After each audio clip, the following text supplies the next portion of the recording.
पिछली press conference में नीतीश सरकार के एक मंत्री के भ्रष्टाचार से जुड़े मामले का हम लोगों ने खुलासा किया था। आज एक और मंत्री उसके आपराधिक इतिहास का हम खुलासा करेंगे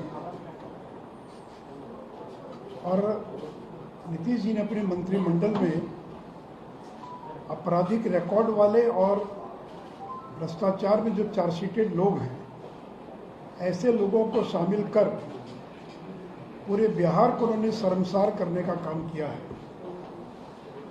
आज इस मंत्री की हम चर्चा करें, उनका नाम है डॉक्टर सुरेंद्र यादव। डॉक्टर सुरेंद्र यादव पर बाल यौन अपराध, महिला आरक्षण बिल की कॉपी फाड़ने, अतुल अपहरण कांड, मेडिकल छात्रों पर फायरिंग, तिलकुट व्यापारियों से हिंसक झड़प, कांग्रेस के पूर्व विधायक की निर्मम पिटाई और हाल के दिनों में एक प्रेस कॉन्फ्रेंस में बहुत ही गंदी और भद्दी गाली का सार्वजनिक उपयोग करने जैसे दर्जनों आरोप सुरेंद्र यादव पर हैं। और सुरेंद्र यादव गया के आतंक हैं, जिनके नाम से लोगों में सिहरन पैदा होती है। लोग डर जाते हैं कि सुरेंद्र यादव आ रहे हैं। तो 2018 की बात है कि एक नाबालिग लड़की जिसके साथ सामूहिक बलात्कार हुआ, उसको गया पुलिस उस लड़की की मेडिकल जांच के लिए मगध मेडिकल कॉलेज लेकर आई।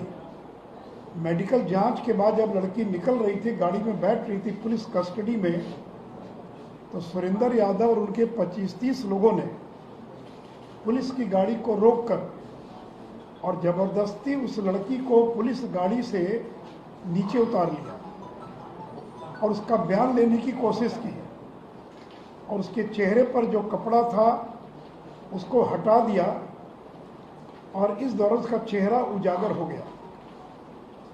इस मामले में सुरेंद्र यादव पर पॉस्को एक्ट की धारा 13 के तहत मामला दर्ज है। और पॉस्को एक्ट की आपको मालूम है, प्रिवेंशन ऑफ जो सेक्सुअल चाइल्ड एब्यूज एक्ट है, जो बाल यौन अपराध से जुड़ा एक्ट है। तो ये मामला बाल यौन अपराध से जुड़ा है। सुरेंद्र यादव पर पॉस्को एक्ट की धारा 13 के तहत मुकदमा दर्ज है। वो चार्जशीटेड है, इस मामले में जमानत पर हैं, उन पर चार्ज फ्रेम हो चुका है और अब मामले का ट्रायल चल रहा है। दूसरा मामला मित्रों, जो पुराने पत्रकार उनको ध्यान में होगा कि बिहार में एक अतुल अपहरण कांड पूरे देश में जिसकी चर्चा हुई थी, उस अतुल अपहरण कांड में श्री सुरेंद्र यादव को मंत्रिमंडल से इस्तीफा देना पड़ा था, उनको जेल जाना पड़ा था। और ये कांड क्या है? तो अभी झारखंड में जिस प्रेम प्रकाश का आप नाम सुन रहे हैं, जिनके यहाँ ईडी की रेड में 2 AK-47 राइफल जिनके घर से मिला, ईडी ने जिनको गिरफ्तार किया, इस प्रेम प्रकाश का भी संबंध सुरेंद्र यादव से है। और मैं थोड़ा उस घटना के बैकग्राउंड में ले जाना चाहूँगा, क्योंकि जानना आवश्यक है। ये प्रेम प्रकाश पटना के SBI के अंदर पदाधिकारी था और चारा घोटाले का करोड़ों रुपया जो राजनेताओं की काली कमाई थी, उसके यहाँ वो पैसा जमा था। और प्रेम प्रकाश चारा घोटाले की काली कमाई को पैसे को लेकर फरार हो जाता है। तब ये सुरेंद्र यादव, लालू यादव के साले सुभाष यादव, इन लोगों ने FIR दर्ज किया पटना में और एक पुलिस टीम को गुजरात भेजा, बड़ौदा, और बड़ौदा पुलिस टीम गई प्रेम प्रकाश को गिरफ्तार करने। प्रेम प्रकाश नहीं मिले तो उसके छोटे भाई अतुल प्रकाश जो हैं, उनको पुलिस ने पकड़ लिया और हवाई जहाज से लेकर आई और पटना लाने के बजाय जबरदस्ती इन लोगों ने गया से होकर गुजरने वाली राजधानी में उसको बैठवा दिया और गया स्टेशन के पास अतुल प्रकाश को जबरदस्ती ट्रेन रोककर उतार लिया गया और उतार कर सुरेंद्र यादव के घर पर उसको 4 दिनों तक रखा गया भारी टॉर्चर किया गया उसको। ये बात कहीं से लीक हो गई और फिर पुलिस ने छापा मारकर अतुल प्रकाश को रिहा करवाया। ये मामला इतना बड़ा मामला बना पूरे देश के अंदर कि अंततः सुरेंद्र यादव को, जो उस समय एक्साइज मिनिस्टर थे, उनको इस्तीफा देना पड़ा, उनको जेल जाना पड़ा। और उस समय श्री शिवानंद तिवारी आबकारी मंत्री थे, वो कैबिनेट मंत्री थे और ये राज्य मंत्री थे। तो सुरेंद्र यादव के मामले के खुलासा करने में भी शिवानंद तिवारी की और बहुत बड़ी भूमिका थी।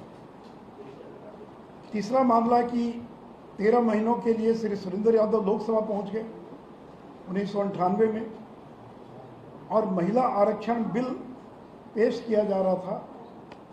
तो श्री सुरेंद्र यादव लाल कृष्ण आडवाणी के हाथों से उस बिल की कॉपी को लेकर फाड़ दिया। और इस घटना से पूरे देश के अंदर बिहार शर्मसार हुआ कि ऐसे भी सांसद हैं कि महिला आरक्षण बिल का विरोध करना तो एक अलग बात है, उस बिल की कॉपी को लेकर फाड़ दिया था। और आज भी जब कभी मीडिया या कभी वीडियो पर विधायकों की कारगुजारियों को दिखाया जाता तो उसमें हमेशा सुरेंद्र यादव के इस वीडियो को हमेशा दिखाया जाता है। चौथी घटना है 2011 की कि मगध मेडिकल कॉलेज में सुरेंद्र यादव किसी काम से गए होंगे, वहाँ के जूनियर डॉक्टर से उनकी झड़प हो गई। उनके निर्देश पर उनके बॉडीगार्ड ने फायरिंग कर दिया। 3 जूनियर डॉक्टर्स के पांव में, शरीर में गोली लगी, घायल हो गए। जूनियर डॉक्टर्स ने पुलिस जीप में आग लगा दिया और फिर सुरेंद्र यादव को जान बचाकर वहां से भागना पड़ा। इस मामले में भी उनकी गिरफ्तारी का वारंट उस जमाने में, उस समय में और निकला था। एक और बहुत चर्चित घटना है श्री राम तिलकुट भंडार। हम सबों को मालूम है कि गया तिलकुट और अनरसा के लिए बहुत फेमस है। तो ये मकर संक्रांति के आसपास के दिनों की बात रही होगी कि सुरेंद्र यादव गए उस बाजार में और अपने बॉडीगार्ड और ड्राइवर को भेजा श्री राम तिलकुट भंडार में, और ये लोग गए और बिना पैसा दिए जबरदस्ती तिलकुट उठाने लगे।